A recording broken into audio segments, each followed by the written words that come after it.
Grilhões partidos. Quando é mau o espírito possessor, as coisas se passam de outro modo.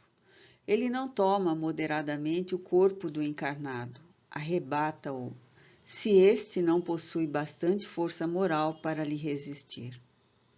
Falo-á por maldade para com este, a quem tortura e martiriza de todas as formas, indo ao extremo de tentar exterminá-lo, já por estrangulação, já atirando-o ao fogo ou a outros lugares perigosos. Servindo-se dos órgãos e dos membros do infeliz paciente, blasfema, injuria e maltrata os que o cercam. Entrega-se à excentricidade e os atos que apresentam todos os caracteres da loucura furiosa. Gênesis capítulo 14, item 48. Capítulo 4. Angústias da obsessão. Os meses amontoavam-se, lúgubres, sem que Esther recobrasse a razão.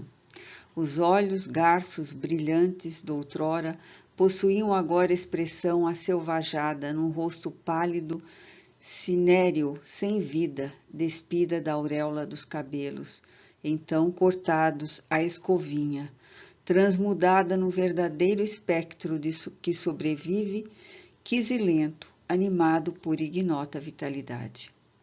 O desvario tornara-se-lhe condição normal, relegada aos maus tratos de funcionários inescrupulosos que se diziam cansados, como se não houvessem elegido na profissão de que se desincumbiam as penates da arrogância, inépcia e indiferença, as velutíneas mãos da misericórdia, da paciência e da compaixão, para se utilizarem delas no momento próprio. Porque agressiva, não poucas vezes, tais servidores, selecionados mais pela força física do que por qualquer outra condição, no suposto de que iriam lutar contra feras também que se sentiam, escorraçavam-na com bordoadas homéricas, com que supunham acalmá-la, mas ainda enfraquecendo-a. As esquimoses e a falta de alguns dentes, decorrência natural das repetidas cenas de pugilato, mais a caracterizavam Megera. Impedida a família de visitá-la pela impossibilidade de qualquer diálogo, e por mais que lhe exacerbava o delírio, especialmente quando, de referência ao pai, fora rotulada como incurável e propositalmente esquecida por ser mais trabalhosa. De casa de saúde que tais a dignidade profissional e a humana se evadiram desde há muito, e ao fazê-lo a ética arrastou consigo os sentimentos do amor, da piedade, do dever, da caridade. Mantém-se ali pacientes pelo que representam na receita orçamentária, e quando liberam alguns clientes semi-hebetados pela compulsão, hoje de drogas condicionantes, sabe-se que voltarão logo mais piorados, num círculo vicioso sem limite. Extorquem sem dar quase nada, ou preocupar-se ao menos em dar. Quem se lucupleta, todavia, com tais mercantilismos da saúde, da vida e da alma humana, volverá aos mesmos sítios a espiar nas suas celas, regolgando impropérios, esgrovinhado em aturdimento inominável. Todavia, terapêutica indispensável em qualquer tratamento, o amor consegue, não raro, o que muitos medicamentos não produzem, ajudando a visualizar causas e efeitos, doando segurança, melhorando comportamentos e reações em toda a gama necessária aos resultados eficazes.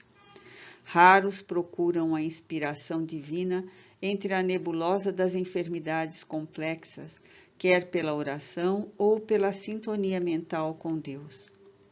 Disse, porém, que nos tratados médicos não existem as palavras Deus, oração, e, todavia, seu providencial socorro é que liberta e encaminha os padecentes da amargura para as trilhas da saúde, da paz.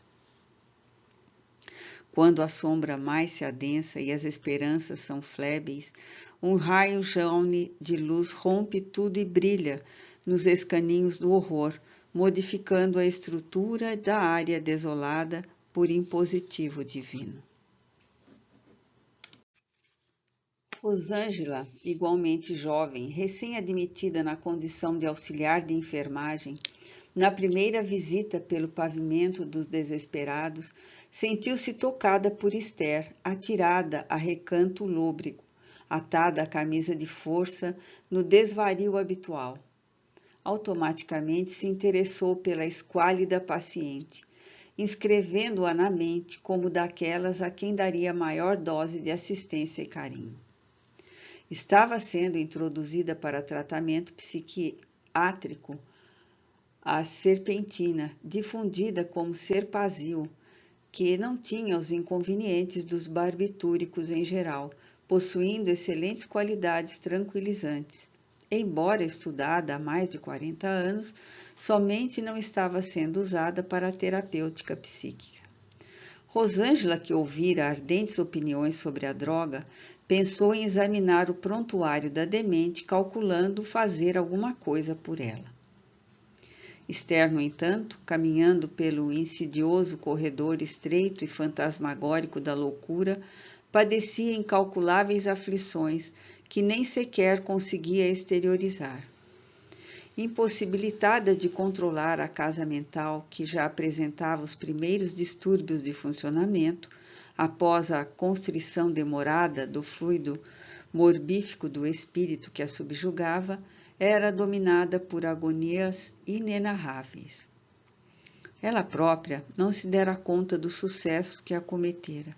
Experimentara a superlativa angústia, seguida de auge do suor e a sensação de que fora arrojada num abismo sem fundo, caindo sem cessar. O coração deslocara-se do lugar, pulsando em descompasso. Todas as fibras do corpo, adormentadas, produziam dores lacinantes e a cabeça, em redemoinho, impedia que o cérebro raciocinasse com a lucidez capaz de coordenar ideias. Gritou por socorro e surpreendeu-se com as cordas vocais em turgimento, espocando palavras chocantes que não podia controlar. Ouvia-se à distância, confusa, no som de sua voz alterada, e era uma emoção odienta que não a sua. Chorava em contorções, mas as lágrimas queimavam-se nas pupilas dilatadas e, sentindo febre, tremia em arrebatamentos de louca.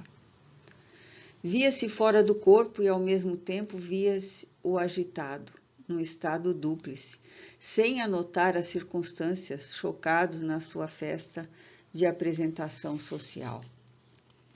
Após esse período, foi a luta em que se empenhou e continuava sem termo contra o gigante que a submetia. Estava expulsa do organismo físico sem dele estar liberta. A princípio, sofria impressões confusas que a perturbavam. Vezes outras se deparava com o estranho possessor furibundo que, em esgares de demente, agredida por ele, procurava tornar a realidade anterior, como se perseguida em pesadelos soez, desejava acordar para dele livrar-se. Todavia, não atingiu o ponto ideal, porquanto era impedida no intento, logo se renovando os paroxismos. A mente alcançavam as ideias vertidas pelo cérebro, e ali aninhadas, mortificando-a por não serem esses os seus pensamentos. Quando se esforçava por emitir os desejos, estavam os centros de registro bloqueados tenazmente. Os sentimentos da afetividade estraçalharam-se no pélago do abandono e da solidão, na batalha impossível que tratava, enquanto o pavor hórrido, crescente, não tinha lenitivo em considerando auxílio algum. Durante o tratamento, em face da convulsão produzida pelo uso do eletrochoque, impossível seria avaliar o insuportável que a estertorava em 1000 contorções até o desfalecimento. Ao despertar, fruindo o calor orgânico, defrontava-o asqueroso senhorial e fugia parvalhada, cedendo-lhe o lugar. Minado o corpo pelo desgaste de largo porte, sucessivos desmaios expulsavam o usurpador que se deleitava, então, ameaçando-a grosseiro, arrebatando-a para lugares povoados por espectros impossíveis de descritos. Nesses sítios, onde nenhuma claridade lucila, a asfixia pestosa domina, impossibilitada de qualquer ação, tornava-se mais fácil presa arrastada aos trambolhões. Supunha-se nessas situações encontrar-se em cemitério infinito, de sepulturas abertas e cadáveres exumados, ante a contemplação dos furiosos mortos-vivos, desejosos uns de os reconduzirem aos movimentos deles reapossando-se. Lamentosos outros por havê-los perdido irremediavelmente, lutadores diversos a defenderem as suas vestes apodrecidas de animais que nelas se lucupletavam, e os sem números dos tristes chorosos em procissão intérmina. Sempre noite, lamentos, exacerbações, gritos ensurdecedores, o inferno.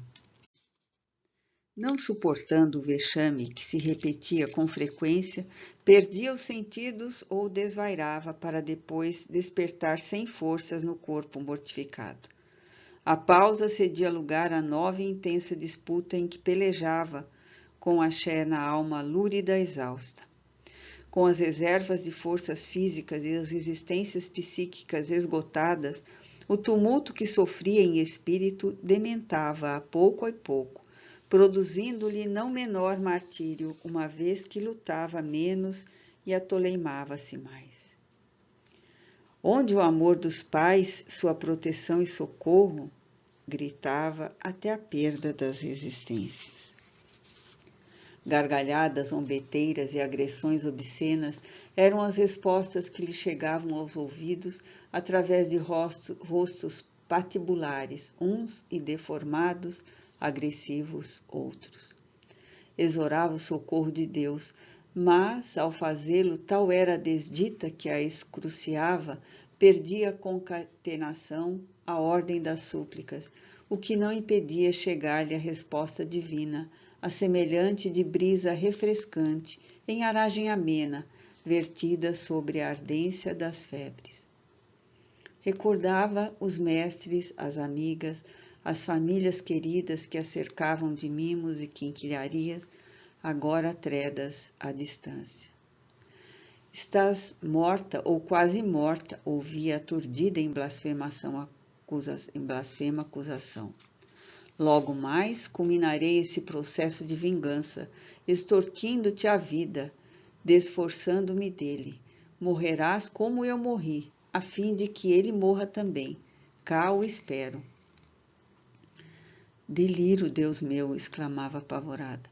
Quero viver, sou jovem. Liberte-me, enlouqueço. Mãe Santíssima, sou inocente e sofro nas geenas infernais. Lágrimas pungentes rasgavam os canículos e escorriam como chuva abundante em terra escaldante, sem o milagre de refrigerar as ardências íntimas. Sim, és inocente em relação a mim, no entanto, odeio-te por odiá-lo, desgraço-te para desgraçá-lo, venço-te para vencê-lo. Quem és, demônio destruidor? Compadece-te de mim, sou uma adolescente, piedade. Sou o demônio da justiça, não o anjo da compaixão, arrematava sardônico. Encerremos a discussão inútil e passemos à guerra. Aplausos e doestos sucediam-se, intempestivos em pandemônio macabro. Recomeçavam os torpes desforços e o espírito encarnado, menina no corpo, experimentava incríveis dilacerações morais. Era inocente, tão só na atual reencarnação. A família cuidara-lhe da educação, instruindo-a, formoseando-a, porém não a preparando para as verdades espirituais. O catolicismo, viciado pelas fórmulas e cultos extravagantes, desertara do cristianismo, tornando-se pedagogo incapaz para a preparação espiritual das criaturas, por haver banido a revelação das suas lições, supondo-se os seus clérigos capazes de conceder céus e paraísos mediante inócuas palavras e atitudes vãs. Em decorrência disso, muitos pais supõem, mesmo hoje, em cômoda atitude moral, que as dissertações sobre a vida no além-túmulo não devem ser ministradas aos filhos, que os têm como imaturos para os ministérios superiores, para as reflexões da verdade, não, porém, para as paixões dissolventes, os arremedos de masculinidade ou feminilidade, em que, espezinhando o amor, convertem-se em vasos de sensações sexuais de teor primitivo e descambam para as aventuras do domínio pelo egoísmo, pelo orgulho ou pela astúcia com que os armam, e de que eles logo se apropriam com facilidade espantosa. Para as imperecíveis mensagens morais do espírito imortal, os jovens sempre lhe parecem jovens demais. Juventude que, aliás, deverá ser melhor aproveitada com vistas à maturidade digna e à velhice feliz. Esther, assim subjugada pelo possessor, em comburência de ódio, sucumbia inerme, lentamente, quase vencida.